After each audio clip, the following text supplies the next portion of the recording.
சகல கட்டுகளையும் அறுத்து புது வாழ்வு தரும் விடிவெள்ளி வல்லமைமிக்க ஜெபம். வேதத்திலே யாபேஸ் என்னும் மனிதன் தன் துக்கமான சூழ்நிலையையும் தன் பெயரோடு ஒட்டியிருந்த வேதனையையும் கண்டு சோர்ந்து போய்விடவில்லை. அவர் இஸ்ரவேலின் தேவனை நோக்கி, தேவரீர் என்னை ஆசீர்வதித்து என் எல்லையை பெரிதாக்கி உமது கை என்னோடிருந்து தீங்கு என்னை துக்கப்படுத்தாதபடிக்கு அதற்கு என்னை விலக்கி காத்தருளும் என்று முழங்காலிட்டு அலறினார். அவர் வேண்டிக் கொண்டதை தேவன் அவருக்கு அருளினார். அவர் வாழ்வின் இருள் விலகி ஒரு மாபெரும் விடியல் உண்டானது. அன்பு நிறைந்த பரிசுத்த ஆவியானவரே, இந்த காலை இரவு வேளையில் உமது பிரசன்னத்திற்குள் உடைந்த இதயத்தோடு என்னை அப்படியே ஒப்புக் கொடுக்கிறேன். பரிசுத்த ஆவியானவரே, என் குடும்பத்தில் ஏற்பட்டுள்ள புரிந்துணர்வு இல்லாத கசப்புகள், நிம்மதியற்ற போராட்டங்கள் மற்றும் பிசாசின் பிரிவினை சூழ்ச்சிகள் யாவற்றையும் இன்று அறுத்தி எறிவீராக. தனிமையில் வாடும் மகன்களுக்கும் மகள்களுக்கும் திருமண தடைகளை உருவாக்கும் அந்தகார வல்லமைகள் இன்று நிர்மூலமாகட்டும். தேவன் இணைக்கும் நல்வாழ்க்கையை எந்த மனிதனும் எந்த தடையும் தடுக்க முடியாது என்று இன்று ஒரு கட்டளையிடுவீராக.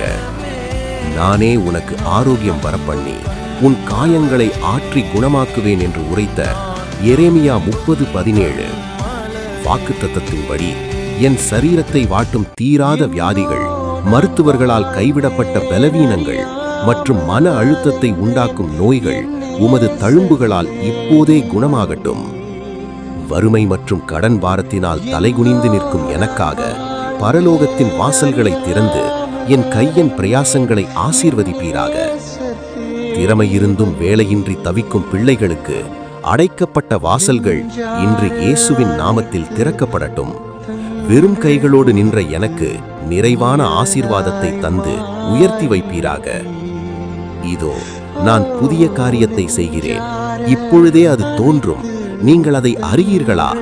நான் வனாந்தரத்திலே வழியையும் அவல நிலத்திலே ஆறுகளையும் உண்டாக்குவேன். ஏசாயா 43:19. ஆமேன். ஆண்டவரே, என் வனாந்தரம் போன்ற வாழ்வில் இன்றே ஒரு புதிய பாதையை உண்டாக்குவீராக. தோல்விகளை வெற்றியாகவும் கண்ணீரை ஆனந்த களிப்பாகவும் மாற்றித் தருவீராக. நான் எதை குறித்தும் கலங்க மாட்டேன், ஏனெனில் என் தேவன் என் பட்சத்தில் இருக்கிறார். எனக்கு எதிராக எழும்பும் ஆயுதங்கள் வாய்க்காத போகும்.